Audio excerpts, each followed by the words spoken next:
हाथ पर पलट लिए, मुश्किल से 1.5 साल का बच्चा होगा, नहीं माना मोबाइल देखी, वो ये पटक दिए उसने हाथ पे। 4 साल के बच्चे को कहाँ से पता चल गया क्या मोबाइल, क्या वीडियो गेम, कहाँ से आ गए?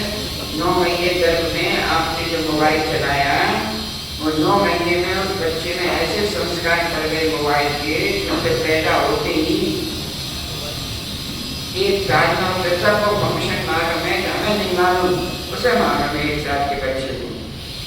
वो चाहे ऐप नहीं जानता हो, लेकिन निशान से जानता है कि फेसबुक किसी से पढ़े, व्हाट्सएप कैसे पढ़े। जो पढ़े नहीं है सब मोबाइल चलाते हैं, बच्चों लोगों को पढ़े तो नहीं है, लेकिन सब मोबाइल चलाते हैं। देख देखे कहाँ से, गर्भ से और देखते देखते सीख गए अपन। तो कह रहे हैं जैसे छोटे छोटे संस्कार करने से मोबाइल चलाना सीख गए गर्भ से ही, उसी तरह आचार्य कह रहे हैं जब अपना बच्चा छोटा है उसे गाने मत सुनाओ, लोरी मत सुनाओ, क्या सुनाओ? बारे भावना सुनाओ, वैराग्य भावना सुनाओ। सुनते सुनते बच्चों का मन शांत हो जाता है, पर सो जाता है। उसी प्रकार ध्याता योगी का मन भी बारे भावनाओं का चिंतन करते करते शांत हो जाता है, विकल्पों से दूर हो जाता है। आचार्य श्री कह रहे अपने मन को खुद सुनाओ बारे भावना, मेरे मन सुन, क्यों तेरे मन में बुरी बातें आ रही, अच्छे विकल्प क्यों नहीं उठ रहे, बुरे विकल्प क्यों उठ रहे, लोगों का विकल्प क्यों उठ रहा, खाने का विकल्प क्यों उठ रहा? इसलिए मन को समझाओ, बारे भावना पढ़ो, मन को सुनाओ, अपने मन को मन में ही स्वयं सुनाओ।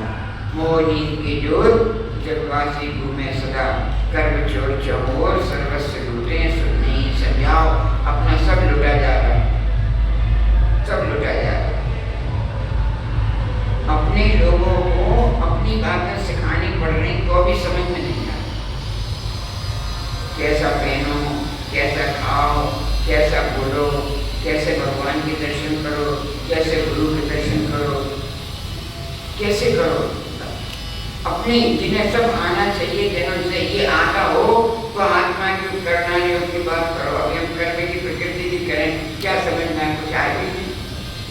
तो बहुत ही निचले स्तर का स्वाध्याय है। देखो तो LKG वाला, UKG वाला स्वाध्याय हो रहा है, ये स्कूल और जूनियर कॉलेज वाला स्वाध्याय तो है ही नहीं, यूनिवर्सिटी का स्वाध्याय तो छोड़ है ही नहीं।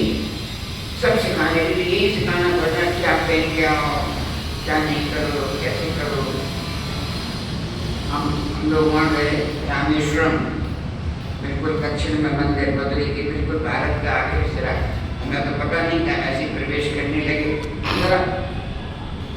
ये सब कपड़े उतारो, अपने पूरे बनियान इंटरवियर भी उतारो, और ये तौलिया हमेशा लगेंगे, इसे लपेटो, और तब मंदिर देख के आओ। कपड़े मोबाइल में ही रख दो, रुपए पर्स पे ही रख दो, सब कपड़े भी ही रख दो, अब केवल तौलिया लपेटो, और फिर पूरा मंदिर देख के आओ।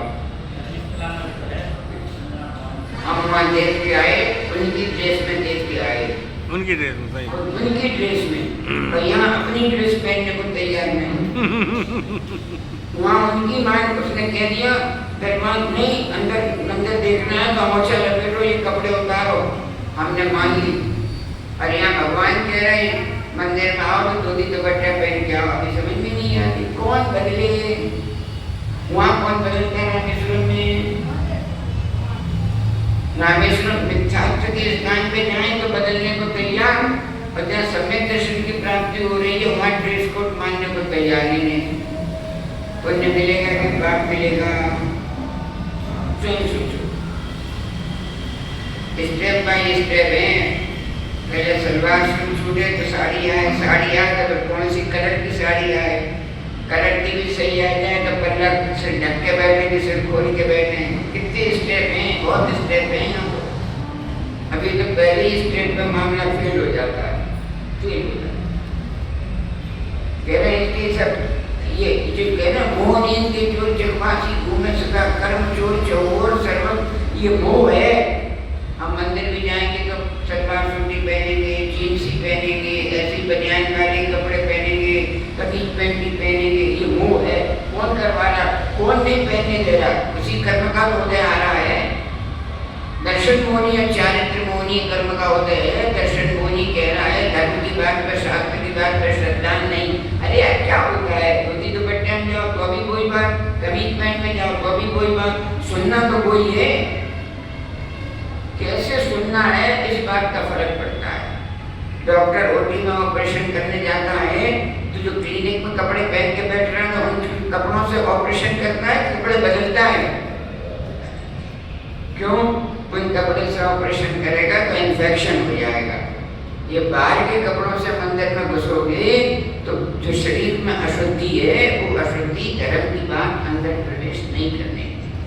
जैसे वहाँ अशुद्धि से पेशेंट को इन्फेक्शन हो जाएगा, यहाँ अगर कपड़े अशुद्ध हैं, शरीर अशुद्ध है, तो यहाँ भी जो धर्म की बात अंदर जा रही है वो इन्फेक्शन लेके अंदर जाएगी, इसलिए समझ में नहीं आती, नहीं आती। चौके में आज भी शुद्धि क्यों है? यह कपड़े बदल के हम भी शुद्धि करके जा रहे हैं, आप भी शुद्धि करके जा रहे हैं, वहाँ के परिणाम आज भी शुद्ध हैं, यहाँ के क्यों बढ़ गए? यहाँ अशुद्धि आना शुरू।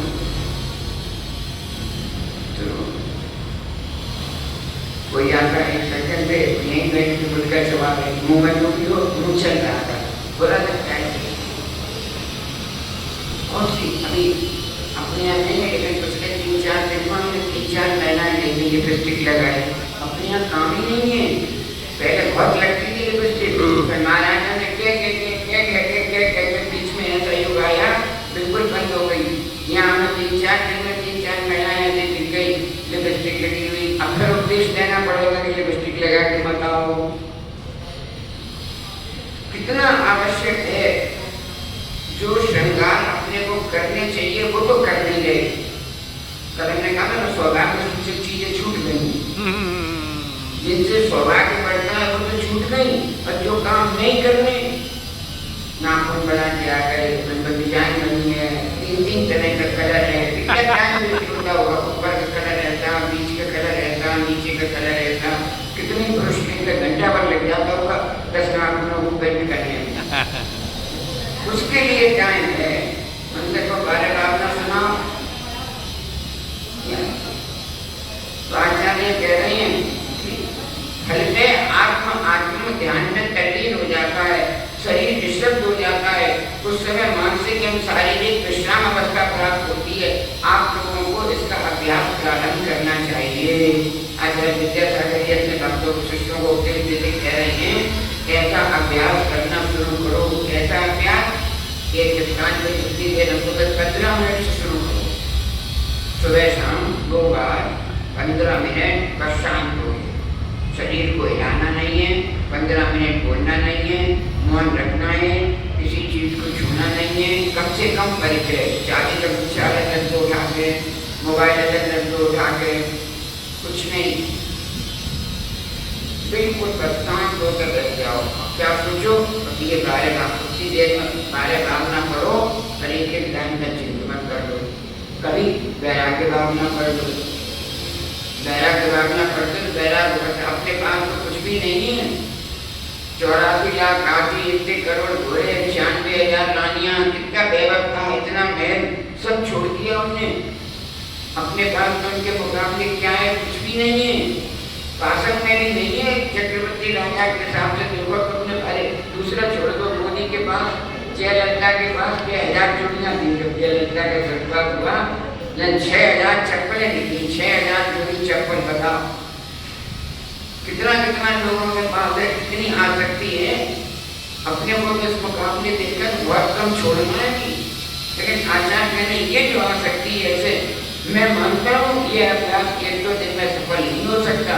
किसी भी कार्य का अभ्यास सफल करने में यथावत समय तो आवश्यक होता है, लेकिन अभ्यास प्रारंभ करेंगे तभी तो सफलता मिलेगी। एक दिन में सफलता नहीं। कोई बच्चा चाहे बॉस्टन का काम जैसा होता है, एक बार भी PhD में सिलेक्शन हो जाता है। अभी होता पड़ रहा है, कल हमारे संग 2 बच्चे आए, 4 बार ड्रॉप कर करते हैं, यानी 4 बार नीट में बैठे और सफल नहीं हुए, 5वीं बार फिर पढ़ रहे हैं। तो अगर एक बार में सिलेक्शन हो जाता अच्छी बात है, लेकिन सबका एक बार में तो नहीं आ जाता है। 2 बार 3 बार 4 बार असफल हो रहे, लेकिन सफलता का पुरुषार्थ तो करना पड़ेगा। ये चींटी से सीखो। छोटे बच्चे से चींटी आटे के कर पड़ाए, उठाई है किसी को दवा, अब दोबारा करने के ऊपर है, चल रही है, आधा चढ़ी, फिर फिर चढ़ना शुरू किया, फिर गई, फिर 8-8, 10-10 बार गिरती है सीढ़ी, लेकिन अंततः गोपिका उस अपने आगे के घर को अपने पेट में ले जाने में सफल हुई। बस ये आचार्य कह रहे हैं, जैसे तो सीधी पुरुषार्थ करती है, ऐसे तुम भी ध्यान का अभ्यास करो। और ये काम करे 1-2 दिन में सफल नहीं हो। किसी को पीएचडी करनी है, ऐसा तो नहीं कि हाई स्कूल के बाद तुरंत पीएचडी हो जाए। इंटर पास करना पड़ेगा, ग्रेजुएशन करना पड़ेगा, पोस्ट ग्रेजुएशन करना पड़ेगा, पीएचडी के लिए अप्लाई करना पड़ेगा, तो टीचर मिलेंगे, उसकी गाइडेंस लेनी पड़ेगी, सबमिट करनी पड़ेगी, जैसे तब पीएचडी एक बार संकल्प कर लिया मैं पीएचडी करनी है, इतने वर्ष चलिए तो पीएचडी मिल पाएगी। ऐसे आचार्य कह रहे हैं, एक बार संकल्प कर लो कि मैं धर्म मार्ग में आगे बढ़ना है, मोक्ष मार्ग में आगे बढ़ना है, अभ्यास करना शुरू कर दो। ऐसे बहुत से जीव ऐसे भी हैं, भरत के पुत्र एक वन में चले गए मोक्ष, जब वो उससे निकले पुत्र बने, बोले ही नहीं और मोक्ष चले गए। ऐसे भी जीव है, ऐसे भी जीव हैं जो उसी ब्रह्म में मिथ्या दृष्टि थे, अंजन चोर गौतम उसी ब्रह्म में मिथ्या दृष्टि थे और उसी ब्रह्म में सम्यक दृष्टि बन के मोक्ष चले गए। ऐसे भी जीव हैं, और ऐसे भी जीव हैं जो अनंत काल से संसार में भटक रहे हैं, अपनी गणना उन्हीं में ही है, अभी तक भटके रहे हैं संसार में। लेकिन एक बार इस मार्ग में लगे तो, पर ये ध्यान रखना अपनी चर्या को, अपनी भवितव्यता कैसी है, अपनी आने वाली गति कैसी है, ईमानदारी से अपने परिणामों को देखो तो अपने को पता चल जाए कहाँ जाना। सब ईमानदारी से देखो अपनी बात। शास्त्र में सब लिखा है, पढ़ के उसमें श्रद्धा करो। बहु आरंभ परिग्रह से नारकश आयुषु, बहुत आरंभ परिग्रह इकट्ठा करेंगे तो नरगति जाना पड़ेगा। अपन क्या कर रहे हैं? अल्पारंभ परिग्रह देवगति का है, स्वभाव महात्म स्वभाव में बलता, ये भी देवगति का है। बाल तप भी देवगति के कारण है। बाल तप का मतलब तप में श्रद्धा नहीं हो, जानते नहीं हो, फिर भी तप करो, बस यही प्रेरणा देते। आप नहीं यहाँ 3 घर पे नहीं होता, यहाँ आ रहे 3 दिन यहाँ करो, 5 दिन की 5 दिन, भाई 3 दिन यहाँ रहेंगे, एकासन करेंगे, 2 ही टाइम भोजन खाएंगे, नाश्ता चाय नहीं पिएंगे, करके तो देखो, यही करके देखो, एकासन करेंगे, इतनी हरी खाएंगे। घर पर भले 50 खाते हो, यहाँ रहेंगे 10 हरी खाएंगे, 5 हरी खाएंगे, इतनी चीजें खाएंगे। कोई जरूरी तो नहीं जितनी में करना ही सब खाओ तभी पेट भरेगा, 4 चीजों से ही पेट भर सकता है। हरियाचार्य श्री बता रहे थे, औरंगाबाद में कारिका माता की है, 2 चीजें देती केवल आहार में, एक कोई दाल और उसी की रोटी, बस चीज देती। कारिका है उनका उसी से पेट भर रहा है। उन्हें देख कर लगा, बताओ हम कितनी चीजें खाते हैं। तो कहते यहाँ आने का मतलब ही ये है, अपनी परिणति बदल लीजिए। ड्राइविंग लाइसेंस बनता है, ड्राइविंग का एक परमानेंट बनता है, लर्निंग कार पर बहुत लिखा होगा एल, से आगे पीछे एल, मतलब सीख रहे हैं। हमारे पास लर्निंग लाइसेंस है, एक्सीडेंट हो जाए तो हमारी गलती नहीं, हम तो सीख रहे हैं। परमानेंट वाले से एक्सीडेंट हो जाए तो बहुत सजा, लर्निंग वाले से हो भाई सीख रहा था। बस यहाँ आने को लर्निंग माने। वाह यहाँ आने जितने दिन को आए हम तो लर्निंग, गृहस्थ पे और गृहस्थ की लर्निंग, श्रावक को श्रावक की लर्निंग। हम तो कहते हैं यहाँ जब आओ अभ्यास करके देखो, 3 दिन 5 दिन 8 दिन, एक किसी मुनि की आज्ञा की चर्या अपना दो। हम जितने दिन यहाँ रहेंगे इस चर्या को यहाँ पाठ के देखिए। माता जी 1 कलर की साड़ी पहनती सफेद, आप ये ले लो, हम तो 3 दिन केवल ये पीली साड़ी पहनेंगे, दूसरी पहनेंगे। आप 3 दिन रह के देखो, हम धोती दुपट्टा में ही रहेंगे। कहाँ कौन सा बाहर, हम तो जब तक गए गेट से ही निकले हैं, 1 महीना होने जा रहा है, निकले नहीं उस गेट से, आगे ही नहीं गए, यहाँ से कहीं नहीं गए, यहीं की यहीं है। आपको भी कहाँ जाना, कहीं नहीं जाना।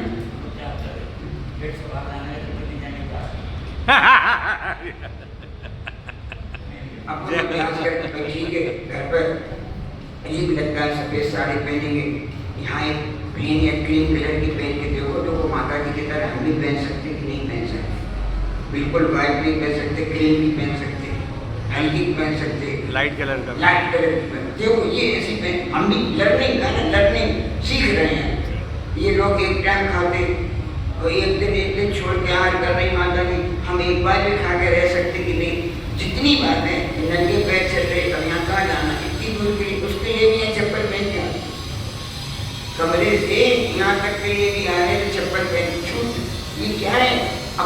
अप्रत्यक्ष रूप से चप्पल का मोह है या संस्कार पड़े हैं। कमरे से निकलना है तो घर के संस्कार हैं, घर से निकलना है तो चप्पल ऑटोमेटिक पहननी है, कोई कहता नहीं, शरीर की आदत पड़ गई, आदत है। घर से निकलने के लिए चप्पल डालनी है पहननी। आचार्य कभी किसी संस्कार को बदलना है यहाँ आकर। घर में संस्कार है तो ठीक, लेकिन यहाँ ये आदत डाल दो, जब तक मंदिर में रहेंगे, तीर्थ पर रहेंगे।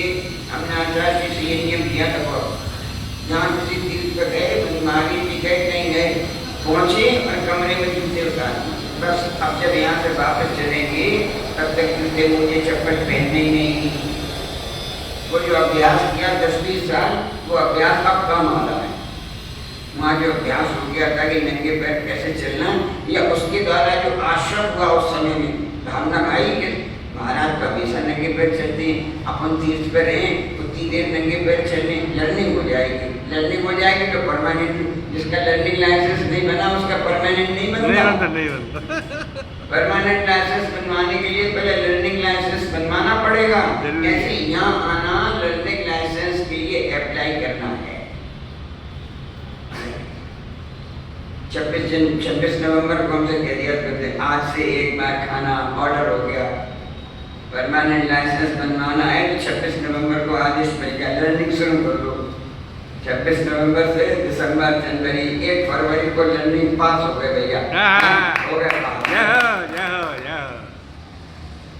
2 महीने लगे, 2 महीने में पास हो गए। हम कहते आप 2 साल में पास हो जाओ।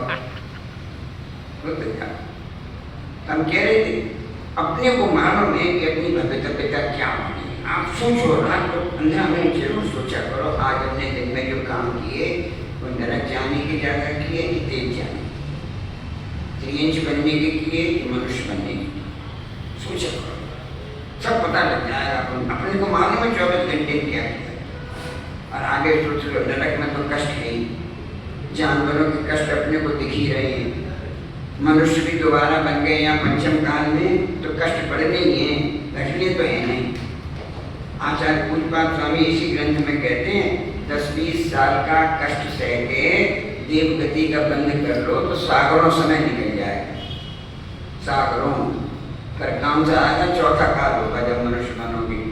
हाल तीर्थंकर के समुद्र में जाओ, कल्याण हो जाए, मोक्ष का भी पास है और दोबारा मनुष्य गति भी मिल गई। आचार्य कहते हैं अगले पंचम काल में, पंचम काल महादुखदायी, दुखी दुख बढ़ने बने हैं। अब सर्पणी काल है, हर चीज घटने वाली है, आयु घटेंगे, सुख घटेंगे, साधन घटेंगे, धर्म घटेगा, सब काम घटेगा, रहेगा तो अंत तक, लेकिन घटेगा तो पूज्यपाद स्वामी इस बात के लिए प्रेरणा देते हैं, अव्रत करके, बिना संयम व्रत करके नरक जाने से कोई फायदा नहीं। व्रत करके 10-20 साल का व्रत कर लो और सागरों के लिए सर्व चले जाओ। अव्रतानि परित्यज्य, अव्रतों को छोड़कर, असंयम को छोड़कर, इंद्रियों की गुलामी को छोड़कर थोड़ा अपने को नियंत्रण करो। कोई आचार्य कह रहे हैं अभ्यास करोगे तभी सफलता मिलेगी। सर्वप्रथम कोई एक आसन सिद्ध होना चाहिए, अर्थात 1 घंटे के लिए जितने समय तक आप ध्यान करना चाहें उतने समय तक आसन स्थिर होना चाहिए, बैठना। ये भी बहुत मुश्किल काम है, अभी हमें भी, हम तो बैठ ही नहीं पाते थे, चलो इसलिए छूट कर देते। 8-10 साल हम पे जमीन पे बैठे नहीं।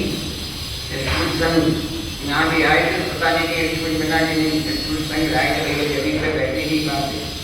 लेकिन कोई बात, अभ्यास करो, अभ्यास करते करते इतना अभ्यास हो गया, अब बैठने लगे। स्टूडेंट साहब 2 साल साहब हाथ ही नहीं लगाया, रखा जरूर है, लेकिन अभी उतनी जरूरत नहीं है कि 1 घंटे अदल बदल तो करनी पड़ती। इसका ही अभ्यास करो कि अदल बदल अपने सब देख लो। पूजा करते हैं कितनी देर आसन बदलते हैं, नेक बैठते हैं कितनी देर आसन बदलते हैं, और अपने का आहार में जरा पैर एशिया या घुसने से भी मोड़ दिया, अंतराय, अंतरा नेक पैर खिसक गया 1 इंच, कहने करना अंगूठा उठा लिया, पैर शुद्ध सा गया तो अंगूठा हिला, इधर मुड़ा, पीछे खिसकाया, घुटना मुड़ा, अंतराय। अब 45 मिनट 1 घंटा तो लगता ही है। कहते ये इस संस्कार डालो, 45 मिनट तक पैर हिलना नहीं चाहिए। अब वहाँ के बाद कह रही बच्ची आज के बाद मैंने पेट को दबाती है, बड़ा पेट दबाने का शौक। My God. बच्चा को क्या जाने, ये इसलिए पैर नहीं दबाते कि शौक है। तो एक घंटे खड़े खड़े पैर इतना सुन्न हो जाता है, ऐसा प्रेशर पड़ जाता है पिंडियों पर। अगर 10-15 मिनट कोई ऐसी बढ़िया दर्द कर दे तो लगता है कि चेंज रिलैक्स। ये जो पढ़ रहा है उसका एक कर्तव्य शास्त्र में लिखा है, कमंडल देके महाराज के कक्ष तक पहुंचाना चाहिए। अब इनडायरेक्ट के समझ तो वहाँ पहुँच के 10 मिनट उनकी भैया दर्द करने जिसने पढ़ाया किया उसी के कर्तव्य है। या चौकी का एक जना जाए, ये इनकी अनुकूलता है। आप नहीं जाओगे तो खुद का परेशानी तो है, ऐसा कोई परेशानी नहीं है तो क्या नहीं सकते। अब आचार्य जैसे तपस्वी रहने के में कुछ फर्क ही नहीं पड़ता, जैसा संगठन है जैसा शरीर है फर्क पड़ता है। तो यहाँ देख रहे हैं आसन स्थिर होना चाहिए, ये भी बहुत बड़ा काम है कि 1 घंटे एक आसन में बैठ लो। आसन स्थिर होने से निश्चित रूप से शून्य दशा आएगी और ध्यान के आनंद की लहर भी आना प्रारंभ। आचार्य श्री कह रहे हैं जब तक आसन स्थिर नहीं होगा तब तक मजा नहीं आएगा। अंदर से ध्यान की लहर उठे, आसन स्थिर। मन और शरीर की चंचलता के माध्यम से इंद्रियां उत्तेजित होती हैं। कितनी अच्छी बात लिखी। अगर मन चंचल है, शरीर चंचल है तो अपनी इंद्रियां भी चंचल होंगी। इसलिए जब ध्यान के लिए बैठो, शांत बैठो, अपने इंद्रियों पर नियंत्रण, सुनने नहीं, देखने नहीं, बोलने नहीं, उठने नहीं, करने का नियंत्रण किया। और मन को भी नियंत्रण, फलते हुए विषयों को ग्रहण करती है। जैसे इंद्रियां उत्तेजित होती हैं, मन लगता है इंद्रियों को ग्रहण कर लो, विषयों के ग्रहण से उपयोग बाहर चला जाता है, चंचलता आ जाती है। ऐसी स्थिति में उन विषयों को प्राप्त करने के लिए मन अपना आयाम प्रारंभ कर देता है, अर्थात दुनिया यात्रा प्रारंभ कर देता है। इसलिए सर्वप्रथम ध्याता को आसन विजयी और निद्रा विजयी होना चाहिए। बैठना सीखो, जब तक स्थिर बैठना नहीं आए, क्रम बता दिया। मन लेगा, इंद्रियों में प्रवृत्ति होगी, इंद्रिय प्रवृत्ति होगी तो बाहर देखेंगे। अब आपने मोबाइल यहाँ रख लिया बगल में, जरा भी किसी की कॉल आई, मन ने कॉल सुनी, कान ने सुन के, अगर मन स्थिर होता था, मन ने सुनी, तुरंत आपने अपने इंद्रिय को जरा देखना भाई किसकी मिस कॉल है। बोल तो नहीं रहे, लेकिन आपकी इंद्रियों को कॉल बजी थी तो और नियम कर, हम आँख खोलेंगे नहीं, ये मन को दृढ़ता होती। लेकिन उतनी मन को दृढ़ता नहीं रही, क्या देख लिया, कुछ बात खोली करने, मोबाइल छूट होने नहीं, केवल देख लें किसकी कॉल है। बस ये मन में चंचलता आ गई और इंद्रिय को लगा दिया कि देख लें किसकी कॉल है। अब देख लें उसकी कॉल है, जरूरी कॉल होगी तो चलो 1 मिनट में क्या फर्क पड़ता है, बोल तो नहीं, देख तो नहीं, 1 मिनट बैठे बैठे बात। ये जो मन चंचल हुआ, मन से आँख चंचल हुई, आँख गई, उसने देखा फलाने की कॉल है, जरूरी कॉल है, एक से एक कनेक्शन जुड़ता चला गया। इसलिए हम क्या करें, अपनी इंद्रिय पर नियंत्रण रखो। कॉल आ रही है तो भी नहीं देख सुनना, कोई उधर से कोई कह भी रहा है, पीछे से आ भी रहा है, खटखट कर रहा है, देखना ही नहीं। अभी बहन जी कह रही थी हम गए थे आपके कमरे में, आप सामाजिक कर रहे थे, हमने ग्रंथ से बुलाया, हमें पता ही नहीं चला क्यों उपयोग किधर था, किवाड़े की तरफ पीठ की, हम इसलिए पीठ करके बैठते, कोई देखा ही नहीं। सामने होगा घर आता हुआ देखेगा, पीछे से कौन आया कौन नहीं आया, मतलब ही नहीं अपने को। आसन विजय के साथ साथ मन पर भी विजय प्राप्त करना अनिवार्य होता है। जिसका मन नियंत्रित नहीं होता वह ध्यान करने में सफल नहीं। धर्म ध्यान में, मोक्ष मार्ग में, धर्म के मार्ग में आगे बढ़ने के लिए जरूरी है अपने मन पर कंट्रोल। इसलिए यहाँ कहते हैं यहाँ बैठ के मोबाइल मत चलाओ, मोबाइल मत देखो। क्यों? मोबाइल देखने का मतलब ही है कि मन भगवान में नहीं रहा, मन आचार्य श्री की तरफ नहीं रहा, मन जिनवाणी को सुनने में नहीं रहा। कहीं से जरा एक साउंड हुई व्हाट्सएप की, किसका व्हाट्सएप आया, पर शास्त्र की बात, 2 काम एक संग नहीं हो सकते। महाराज की वाणी भी सुनाई पड़े और व्हाट्सएप की बात भी दिख जाए, एक काम हो ही नहीं सकते। इसलिए आचार्य कहते अगर यहाँ से तुमने मन हटा के मोबाइल में लगा दिया, पुण्य का आश्रम बंद हो गया, पाप का आश्रम शुरू हो गया। इसलिए इतनी देर के लिए अपने मन को नहीं, जब तक इस मंदिर के अंदर है तब तक मोबाइल देखना ही नहीं, मोबाइल छूने नहीं, मोबाइल से बात करनी नहीं। जिसका मन नियंत्रित नहीं होता वह ध्यान करने में सफल नहीं हो सकता। अतः मन को एक विषय में केंद्रित करना आवश्यक होता है। रीढ़ की हड्डी को बिल्कुल सीधा रखें, हिलाए बनाए नहीं तो निश्चित रूप से एकाग्रता आएगी। इसके बाद एक पॉइंट दे रहे हैं आचार्य जी, कैसे करना है, कैसे ऐसे झुक के नहीं बैठो, बिल्कुल स्ट्रेट। ध्यान की अवस्था में बाहर से भी न बोले, अंदर भी न बोले। बाहर का मौन तो ठीक है ले लिया, अंदर का मौन भी चुप होना चाहिए। अंदर बाहर मौन अंदर बोलते, वो आएगा हमसे ऐसा कहेगा तो हम उससे ऐसे कहेंगे, फिर हम ऐसे कहेंगे तो वो क्या जवाब देगा तो उसको भी जवाब देंगे। व्यक्ति के संकल्प चलते हैं, ऐसे बच्चे हमारे भी चलते हैं। आज ऐसे गए आचार्य से ऐसा कहेंगे, कहीं आचार्य ने ऐसे कह दिया तो कोई जवाब देंगे, और ऐसे का कोई जवाब नहीं। मन नहीं चल रहा है संकट के साथ। बाहर का मौन के साथ साथ जीवन में अंदर का भी मौन आ जाना। इस प्रकार के प्रयोग करने में जब आप अभ्यस्त हो जाएंगे, फिर आप ऐसा नहीं कहोगे कि मन नहीं लगता या मन शांत नहीं होता। विधि पूर्वक ध्यान करेंगे तो मन निश्चित रूप से शांत होगा। इस प्रकार इधर कैसे बैठना है, इस पहले में आचार्य ने यहाँ सिखाया, इतनी बात सिखाई। बोलो मान, कुछ चिंतन मत करो, एक आसन से बैठो, रीढ़ की हड्डी सीधी करके बैठो, अपने इंद्रियों पर नियंत्रण करो, अपने मन पर नियंत्रण करो, एक बिंदु का ध्यान करो। एक बिंदु का ध्यान का शास्त्र में सबसे अपनी सांस को आगे लाते ये जो कायोपसर्ग में लिखा है, नमो रीताणु, नमो सिद्धाणु, नमो आर्याणु, नमो प्रज्ञाणु, नमो लोहे सर्वसार। 3 सांस में एक नमोकार, 9 बार नमोकार मन पढ़ना, एक कायोपसर्ग, 27 श्वासोच्छ्वास। ये जो सांस ले रहे हैं आचार्य कहते केवल अपनी इसी प्रक्रिया को देखो, हमारी सांस कैसे अंदर जा रही, कैसे निकल रही। तो करे दुनिया भर में जो मन भटक रहा था, वहां से मन भटक के कहाँ आ गया, केवल अपनी सांस पे ही मन आ गया, और कहीं मेरा मन नहीं है।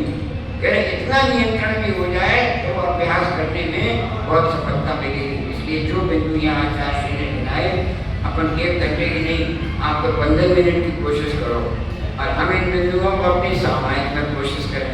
3 टाइम सामायिक करते रहे, लेकिन आचार्य जी ने जो प्रक्रिया बताई, इससे करेंगे तो ज़्यादा पुण्य का आशय। आप भी ऐसे काम करोगे तो ज़्यादा पुण्य का आशय। ऐसा अपने जीवन में अभ्यास करें। आचार्य जी ने कहा जब तक अभ्यास नहीं करोगे तब तक सफलता मिलने वाली नहीं। अभ्यास तो करना पड़ेगा, प्रैक्टिस तो करनी पड़ेगी। साइकिल चलाते हैं पहले कैंची चलाना सीखी, फिर पीछे स्टैंड पे बैठना सीखा, फिर गद्दी पे आए तो एक पैर छोड़ते थे, एक पैर मारा, फिर दूसरा पैर मारा, अब हाथ छोड़ के भी चला दो तो कोई एक स्टेप बाय स्टेप आचार्य यहाँ कह रहे हैं। धर्म ध्यान में भी ऐसे स्टेप बाय स्टेप काम करो तो आगे बढ़ते जाओगे। बोलो आचार्य पूज्य स्वामी महाराज की जय।